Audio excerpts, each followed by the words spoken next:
বলে ইল্লাল্লাহ জিকির চলবে না, কয়নি? হাটাজারির আহমদ শফি দামাত বারাকাতুহুম বলেছেন, যে আলেম বলবে ইল্লাল্লাহ জিকির জায়েজ নাই, তাকে আলেম বলা জায়েজ নাই। কুল লা ইয়ালামু মান ফিস সামাওয়াতি ওয়াল আরদিল গায়বা ইল্লাল্লাহ। আহা, কত ফিতনা এই জমিন। নিজে তো জিকির করেই ওই না, আর একজনে করে দেখতে পারে না। জিকির কার? নাকি বিশ্ব হুজুরের? হ্যাঁ, জিকির কার? আযকুরুনি আযকুরুকুম। জিকির কার? জিকির টিকির মসজিদে চলবে না, মসজিদে চলবে না, মন্দিরে চলবে। আজীব ব্যাপার, আল্লাহর জিকির মন্দিরে চলবে? কোথায়? যারা মসজিদে জিকিরে বাধা দেয়, আল্লাহ কি বলেছে শুনো, ওয়ামান আযলামু মিম্মান মানাআ মাসাজিদাল্লাহ আইয়ুযকারা ফিহা। আল্লাহ বলেন তার থেকে বড় জালেম আর কে হবে, যে আল্লাহর ঘর মসজিদে জিকিরে বাধা দেয়। দে দে জিকির দিতে লাফাও কেন? এই মিয়া, জিকির করবি, লাভ দাও কা, ফাল দাও কা? উজানি গেলে খালি লাফায়, সরমনের ময়দানে গেলে খালি লাফায়। লাভ দাও কেন? কয় আমি দেই না, কে যেন দেওয়ায়। লাভ দেয় না রে বাবা। জবাব যদি চাও, কোরআন হাতে নিব আর এক হাতে হাদিস নিয়ে আমি স্পষ্ট জবাব দিব। তবে আমার একটা প্রশ্নের জবাব যেদিন দিবা সেদিন দিব।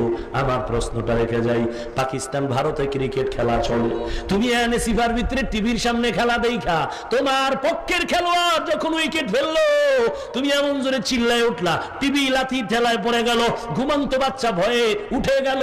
বলো, পাকিস্তান ভারত খেলা চলে, তুমি এখানে বসে কেন চিল্লাও? এই জবাব যেদিন দিবি ওই দিন আমি কোরআন হাদিস নিয়ে জবাব দিব। উজানিয়ার চর্ম নাই বয়ানে কেন লাফা?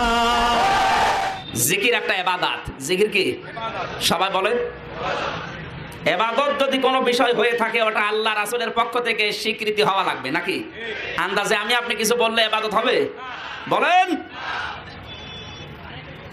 কোরআন এবং হাদিস আমি যতটুকু পড়েছি, স্যার তো বলেছিল আমার লেখাপড়া কতটুকু আছে, আমি যতটুকুই পড়েছি এই বয়সে। আমি হাফেজি কওমিয়া আলিয়া মাদ্রাসায় ডবল টাইটেল করেছি, বিশ্ববিদ্যালয় থেকে অনার্স মাস্টার্স করেছি, এখন ডক্টরেট করছি। যতটুকুই পড়েছি আমি কোরআন হাদিস, আমার এই ছোট্ট বয়সে 4টা শব্দ পেয়েছি জিকিরের। এখানে হাজারো আলেম বসে আছে, আমি জানি এটা রেকর্ড হয়ে কালকে ইন্টারনেটে যাবে। সারা বিশ্বে 170 কোটি এখন মুসলমান, সবাইকে বলছি। আমার এখন শ্রোতা কিন্তু এই 5000 বিশ্বের মুসলমানেরা শোনেন। 4টা শব্দ আছে জিকিরের, যদি আপনি ইবাদত মনে করে করতে চান। সুবহানাল্লাহ, আলহামদুলিল্লাহ, লা ইলাহা ইল্লাল্লাহ, আল্লাহু আকবার। আপনি কোনো বিষয় শোনার পরে আন্দাজে রাগ না করে দলিল নিয়ে আসবেন, তারপরে রাগ করবেন। জিকিরের শব্দ এই 4টা। হ্যাঁ, অন্য যেগুলো শব্দ আছে ওগুলো জিকির না, ওগুলো দোয়া দরুদ। যেমন ইন্নী ওয়াজ্জাহতু ওয়াজহিয়া লিল্লাযী ফাতারাস সামাওয়াতি ওয়াল আরদা হানিফা ওয়া মা আনা মিনাল মুশরিকিন। এটা কিন্তু জিকির না, এটা কোরআনের আয়াত, এটা দোয়া। কথা বলেন না কেন? এটা সূরা আনামের ভেতরে 79 নম্বর আয়াতে পাবেন। রব্বানা আতিনা ফিদ দুনিয়া হাসানা ওয়া ফিল আখিরাতি হাসানা ওয়া কিনা আযাবান্নার। এটাও কিন্তু জিকির না, এটা দোয়া, এটা আয়াত। কোরআনে কারীমের সূরা বাকারার 201 নম্বর আয়াত। এই কথা বলছেন না? আপনার কি অবিশ্বাস হচ্ছে? যত শব্দ পাবেন এই 4টা শব্দ বাদ দিয়ে ওগুলো দোয়া দরুদ আয়াত। কিন্তু এই যে 4টা শব্দ, এগুলো জিকিরের শব্দ। কেউ যদি জিকির ইবাদত মনে করে করতে চায়, তাহলে এই 4টা শব্দ দিয়ে আপনাকে করা লাগবে।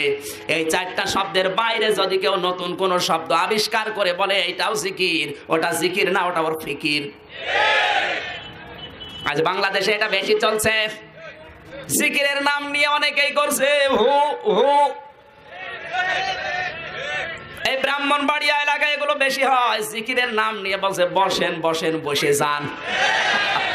শয়তান, এই দেশে তো শয়তান থাকার কথা না। এই ভণ্ড পীরদের কারণে শয়তান বলছে আমি করে থাকবো, আমি অন্য দেশে যাই। অনেক মানুষ জানে যে ওরা নাই তো কামেল পাশ করলো কি দিয়ে, দাওরা পাশ করলো কি দিয়ে, ওরাও জানে যে চারটা শব্দের বাইরে জিকির নেই। কিন্তু বাপ দাদাদের ওই ভ্রান্ত ধারণা প্রতিষ্ঠিত করার জন্য ওরা আন্দাজে কোরআনের আয়াত বলে অপব্যাখ্যা অনেকে করে। আমি নিজে দেখেছি অনেকে দলিল দিচ্ছে ওমাই ইয়াগফিরুজ যুনুবা ইল্লাল্লাহ, সূরা আলে ইমরানের 135 নাম্বার আয়াত 4 নাম্বার পারার 6 নাম্বার পৃষ্ঠা 3 নাম্বার লাইনে 4 নাম্বার লাইনে আছে মাঝের অংশে। এটা দিয়ে দলিল দিচ্ছে কি ইল্লাল্লাহ জিকির আপনি করবেন না, মানে আল্লাহ নিজে ইল্লাল্লাহ জিকির করছে। অথচ এই আয়াতটার শানে নজুল, এর আগের আয়াত পরের আয়াতের ঐতিহাসিক প্রেক্ষাপটের অর্থ কি?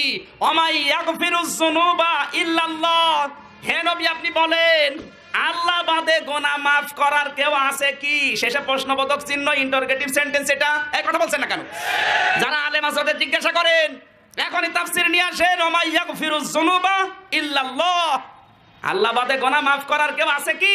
শেষে প্রশ্নবোধক চিহ্ন। এরপরে দলিল দেওয়া হচ্ছে সূরা নমল 19 নাম্বার পারা 20 নাম্বার পারার প্রথম নাম্বার পৃষ্ঠা 13 নাম্বার লাইনের 65 নাম্বার আয়াতের প্রথম অংশ দিয়ে কুল্লা ইয়ালামু মান ফিস সামাওয়াতি ওয়াল আরদিল গায়বা ইল্লাল্লাহ, হে নবী আপনি বলেন আসমান আর জমিনে আল্লাহ বাদে গায়েব কেউ জানে কি? শেষে প্রশ্নবোধক চিহ্ন। এটা কি জিকিরের আয়াত? আপনি কিন্তু জানেন যে এটা ঠিক না, এরপরও ভ্রান্ত ধারণা যাদের আছে প্রতিষ্ঠিত করার জন্য এই আয়াত দিয়ে মানুষকে বোঝাচ্ছে। মানুষ মনে করছে কোরআনের আয়াত, এ হলেও হতে পারে। চ্যালেঞ্জ দিচ্ছি, কোনো আলেম যদি বলতে পারে এটা জিকিরের আয়াত নিয়ে আসেন। প্রশ্নবোধক চিহ্ন দুইটাই শেষে আছে। আল্লাহ বাদে কেউ গায়েব জানে কি? গুনাহ মাফ করার আল্লাহ বাদে কেউ আছে কি? এত স্পষ্ট আয়াত, তারপরও আপনি বোঝেন না কোন কারণে? আপনি বোঝেন না এই কারণে আপনার বাপ দাদার ভ্রান্ত ধারণা চাপিয়ে দেওয়া লাগবে। আমি তো বলেছি জিকিরের 4টা শব্দ বাদ দিয়ে কোনো শব্দ নেই। আপনি যদি জিকির ইবাদত হিসাবে করতে চান 4টা শব্দ দিয়ে জিকির করা লাগবে।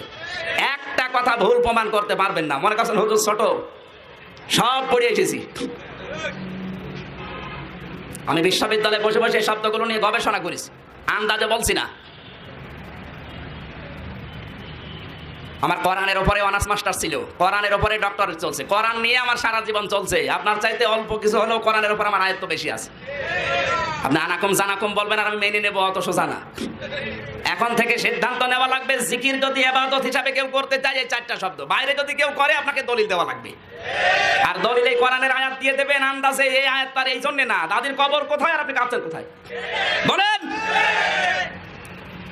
পাগল ছাগল সাধারণ মানুষকে বোঝানো যায়, আলেমদেরকে বোঝান তো দেখি আপনি পারেন কিনা। এরপরও যদি আপনার এই ভ্রান্ত ধারণা না কাটে, আপনি যদি অন্ধভাবে মানুষকে মেনে চলেন, আপনারও খবর আছে।